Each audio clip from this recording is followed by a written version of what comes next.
যে পলিটিশিয়ানরা বাংলাদেশে খুব হাসতে ইচ্ছা করে আমাদের কাছে একটু আসবেন, আমরা আপনাদেরকে হাসি বন্ধ করে একটু কান্না ছুটিয়ে দিব। এটা সামারি কথা। ডক্টর ইউনূস শহীদ মিনারে যেতে হবে, সেখানে গিয়ে জুলাই সনদের আদেশ জারি করবেন, সাইন করবেন, আমরাও সেখানে সাইন করব। সকল আহত শহীদ, জুলাই ফ্যামিলি, দেশপ্রেমিক যারা রয়েছে সকলকে উনি আহ্বান জানাবেন, সকলে আসবে। এই সৈনিকদের তেল, জল, নুনের অভাব রয়েছে, অল্প কয়টা টাকা বেতন পায়, সারাদিন সোজা হয়ে শটাং হয়ে দাঁড়িয়ে থাকে, কিন্তু যখন পরিবারের কাছে যায় অল্প কয়টা টাকা নিয়ে তাদের যেতে হয়, অথচ তারা দেশ মাতৃকা রক্ষা করে চলছে। এই যে বাংলাদেশে কোনো নিরাপত্তা ছিল না, এই মানুষগুলো নিরাপত্তার কাজ করে যাচ্ছে। আপনি দেখবেন মাঠে, দেখবেন সেনাবাহিনীর লোকগুলা মুখ শুকিয়ে গেছে তাদের, সারাদিন ডিউটি করে একটার পর একটা প্রবলেম তারা সলভ করে যাচ্ছে। আমরা ডক্টর ইউনূস সরকারের কাছে আবেদন জানাবো যে আপনি এই সৈনিক যারা রয়েছেন তাদেরকে আপনি পুরস্কৃত করুন, কাগজে কলমও পুরস্কৃত করুন, তাদের বেতন ভাতা বাড়িয়ে দিন এবং তাদেরকে একটি সম্মান জায়গা প্রদর্শন করুন। এবং যারা অপরাপর শিক্ষক, পেশাজীবী, বুদ্ধিজীবী যারা এই মাঠে নেমেছিল, প্রত্যেকে দাবি নিয়ে আসতেছে, তাদের দাবিগুলো পূরণ করুন। আপনি যদি তাদের দাবিগুলো পূরণ করতে না পারেন, সে তো তার ফ্যামিলিতে বাচ্চার কাছে যেতে হয়। আপনি তাকে একটা পোস্ট দিয়ে রেখেছেন যে তুমি হলো অমুক জায়গার অমুক স্কুলের হলো শিক্ষক, বাচ্চা তাকিয়ে থাকে আমার বাবা তো শিক্ষক, কিন্তু সে যখন ঘরে যায় তার চেয়ে একটা যে চা দোকানদার হলে বেশি টাকা ইনকাম করে। তো এটা কি বাংলাদেশে ফাইজলামি পাইছেন আপনারা? এজন্য আমরা এনসিপি রাজনীতি করবে, আমরা গণতান্ত্রিক প্রক্রিয়া যাচ্ছে, আমাদের গণতান্ত্রিক প্রক্রিয়া থেকে আপনারা অন্য জায়গায় ঠেলে দিবেন না।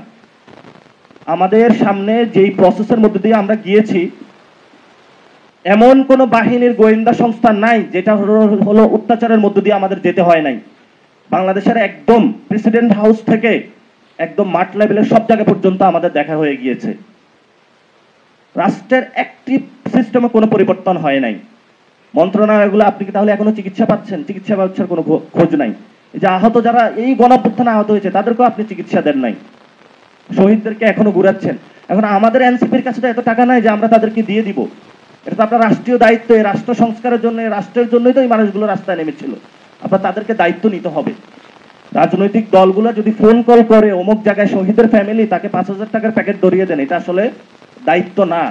দায়িত্ব হলো তার যে স্বপ্নটা হলো বাস্তবায়ন করা।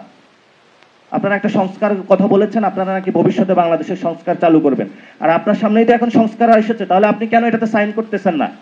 এগুলো কেন বাস্তবায়নের উদ্যোগ নিচ্ছেন না আপনি? তাহলে এইসব ভণ্ডামি, ভাওতাবাজি আপনাদেরকে বন্ধ করতে হবে। কারণ বাংলাদেশে যারা তরুণরা রয়েছে তারা যথেষ্ট বুদ্ধিমান, এই বিষয়ে যথেষ্ট সচেতন, এদেরকে আপনারা কলা দেখাতে পারবেন না। এই জন্য সকলের কাছে আপনাদের আহ্বান থাকবে, যেটা সামারি কথা, ডক্টর ইউনূস শহীদ মিনারে যেতে হবে, সেখানে গিয়ে জুলাই সনদের আদেশ জারি করবেন, সাইন করবেন, আমরাও সেখানে সাইন করব।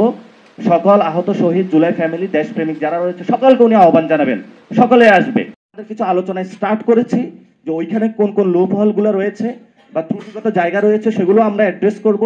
যারা এক্সপার্ট রয়েছেন তাদেরকেও আমরা নিয়ে আসবো, কথা শুনবো, আপনাদের মধ্য দিয়ে জনগণের মধ্যে জানান দিব।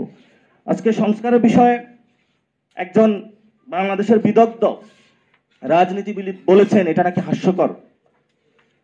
তা আপনারা দেখেন নাই ওই যে রানা প্লাজা যখন হয়েছিল বা অতীতে যখন রাজনৈতিক অঙ্গনে বাচ্চারা হলো রাজপথে লড়াই করছিল আর মন্ত্রী এমপি গুলা একটু খিখি করে হাসছিল, আপনাদেরকে সেই স্মৃতি মনে নাই?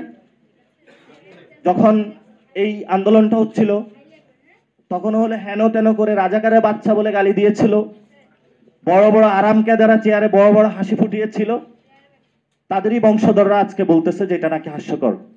আপনি কোথায় হাসি আসে একটু বলবেন আমাদেরকে, তাহলে আমরা আপনার হাসিটা একটু বন্ধ করে দিব, তাহলে আপনার কান্না আসবে অনেক, কারণ আমাদের এখনো কান্না আসে। এই জন্য যারা যে পলিটিশিয়ানরা বাংলাদেশে খুব হাসতে ইচ্ছা করে আমাদের কাছে একটু আসবেন, আমরা আপনাদেরকে হাসি বন্ধ করে একটু কান্না ছুটিয়ে দিব। যথেষ্ট হয়েছে, যথেষ্ট ধৈর্য ধারণ করেছি। আর বাংলাদেশে আমাদের